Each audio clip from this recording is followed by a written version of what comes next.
Meeting में करना था, तो पब्लिक मीटिंग में आ करके बहुत ज़ोर शोर से कहे कि हम जो है रेलवे को नहीं बेचेंगे, इससे मेरा जीवन पला बढ़ा है और मैं रेलवे में चाय बेचा हूँ। तो 25 दिसंबर 2014 देखिए और आज तक देखिए रेलवे को नरेंद्र मोदी जी कितना बचाए रखे हैं, वो आपके सामने है। और आप ये चलिए कि इन्होंने कहा कि हम पब्लिक प्रॉपर्टी को नहीं बेचेंगे, खास करके रेलवे का। फिर आप ये देख रहे हैं कि इलेक्ट्रिसिटी, वाटर, फूड, रोड जितने भी हैं, एजुकेशन, हॉस्पिटल, सब इन्होंने प्राइवेट कर दिया।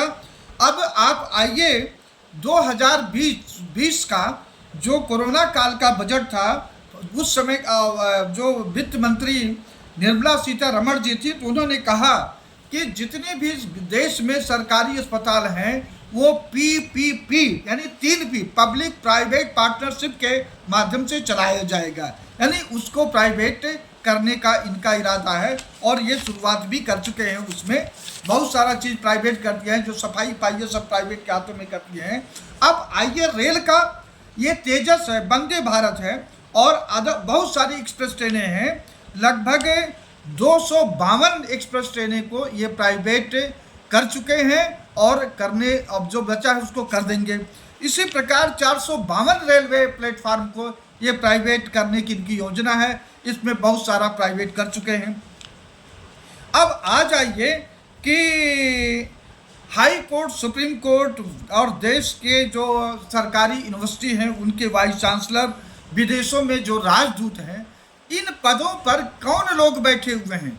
दलित, ओबीसी, आदिवासी के लोग क्यों नहीं बैठाया जा रहा? क्या वे 75 साल के बाद भी वो काबिल उन लोगों के में से नहीं मिल रहे हैं?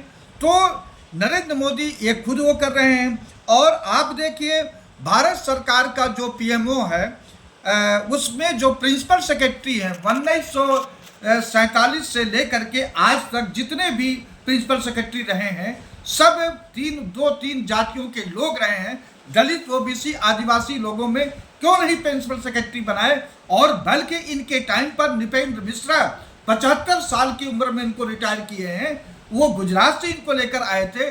आज PK मिश्रा जी बैठे हुए हैं, तो इन्हीं का एक दबदबा बना रहेगा और किसी का दूसरी जातियों में कोई प्रिंसिपल सेक्रेटरी बनने लायक नहीं है। अब आ जाइए आप जो है महिला आरक्षण बिल। महिला आरक्षण बिल किस पर्पज के लिए आए हैं?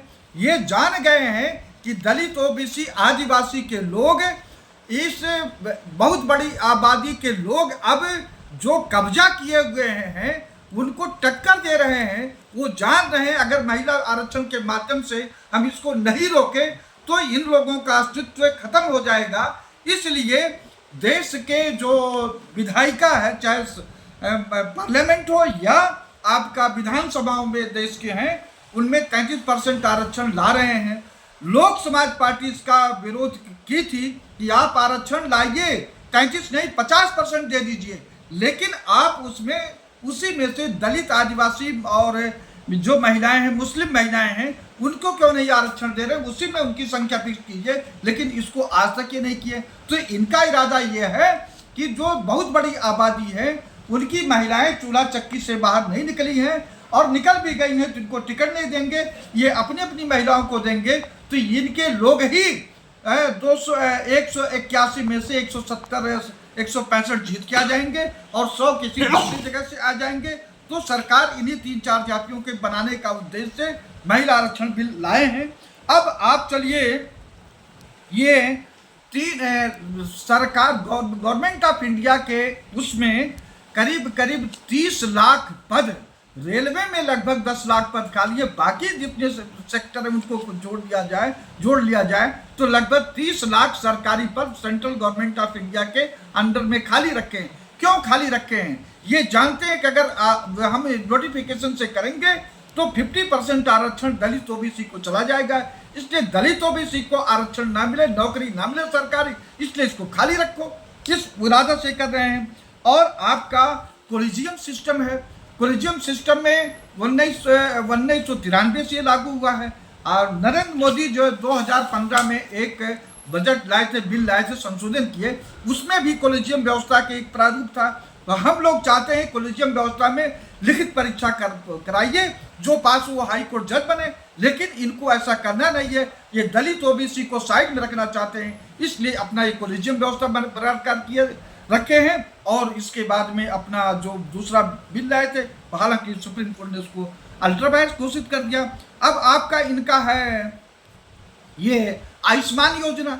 आयुष्मान योजना में जितने भी प्राइवेट हॉस्पिटल हैं, बहुत सारे नेताओं के हैं, तो इन प्राइवेट अस्पताल के मालिकों को माला माल करने के लिए ये अपना योजना लाया गया है। जो कोरोना का बजट जो था 2020 में, निर्मला सीतारमण ने कहा कि पिछले 1.5 सालों में 14,000 करोड़ से ज़्यादा पैसा लगा हुआ। अगर हम मानते हैं कि एक साल में 10,000 करोड़ रुपया खर्च होता है, तो 10 साल का बजट लगा करके 1 लाख करोड़ आप कीजिए। 1 लाख करोड़ अगर ये करते हैं तो 500 करोड़ एक सरकारी अस्पताल में लगाते हैं, तो कई सौ सरकारी अस्पतालों का कायाकल्प हो जाएगा। लेकिन नरेंद्र मोदी, भारतीय जनता पार्टी, कांग्रेस नहीं चाहती है कि ये अस्पतालों का, सरकारी अस्पतालों का कायाकल्प हो, क्योंकि इन्हीं के प्राइवेट अस्पताल हैं। तो इसी के माध्यम से इन्होंने आयुष्मान योजना का ढकोसला पीट रहे हैं। अब आपका नई शिक्षा नीति 2020 क्या है? नई शिक्षा नीति 2020 एक प्रकार से अप्रत्यक्ष रूप से, इनडायरेक्ट रूप से, जो गरीब गुरबे के लोग हैं उनके बच्चों से रियल पढ़ाई जो है उसको छीनने की तैयारी है। तो ऐसी बातें हैं जो नरेंद्र मोदी जान गए हैं कि अब दलित, ओबीसी, आदिवासी जाग चुके हैं और इनका राम का मुद्दा, मंदिर का मुद्दा अब चलने वाला नहीं है। इसलिए गुमराह करके ये कहते हैं कि तुम्हारे मंगल सूत्र पे वो कर जाएगा। ये प्रधानमंत्री का भाषण है। ये धर्म क्या, जब भी होता धर्म धर्म धर्मलाल। ये आप 10 सालों में इस देश की बहुत बड़ी आबादी के लिए या कॉमन पीपुल के लिए आपने कौन सा काम किया है? उनके आप जो है सरकारी नौकरी खत्म कर दिया, सबको ठेके में 8,000 10,000 करने में 12 घंटा करने को मजबूर कर दिए हो, उनका व्यापार करते खत्म कर दिए हो, और थाने में कोई सुनता नहीं है। जितने सरकारी संस्थान, वहाँ भ्रष्टाचार का एक गंगोत्री बह रही है, एक इलेक्टोरल बॉन्ड आपके सामने आ गया है। तो नरेंद्र मोदी जान चुके हैं, भारतीय जनता पार्टी जान चुके हैं कि वो हार रहे हैं। इसलिए अंतिम अस्त्र के रूप में ये मंडल कमीशन को जारी रखने का एक घड़ियालू आंसू बहा रहे हैं, जो कि अब जनता इनके उसमें नहीं आएगी। मैं भी लोक समाज पार्टी के माध्यम से लोगों से अपील करता हूं कि नरेंद्र मोदी, राजनाथ, ये जेपी नड्डा, अमित शाह, भारतीय जनता पार्टी के जितने भी लीडर हैं, अगर मंडल कमीशन पर गुमराह कर रहे हैं तो इनके बातों में विश्वास ना करें। और जितना भी 6 फेज का इलेक्शन बचा है, ये भारतीय जनता पार्टी के खिलाफ वोट करें और इनको सत्ता से हटावें। ये कहते संविधान हम नहीं बदलेंगे। अब ये बताइए, इसी जंतर मंतर पर इनके लोग वहां पर संविधान को जलाए थे, नरेंद्र मोदी एक शब्द नहीं बोले। तो ये क्या मंशा किया जाए? उनके हेगड़े हैं, संतोष हेगड़े या कोई उनके मिनिस्टर रहे हैं सेंटर में, वो कहे संविधान बदला जाएगा, ये हम लोग करेंगे, संविधान खत्म करेंगे। तो ये क्यों नहीं उनके खिलाफ कार्रवाई होती है?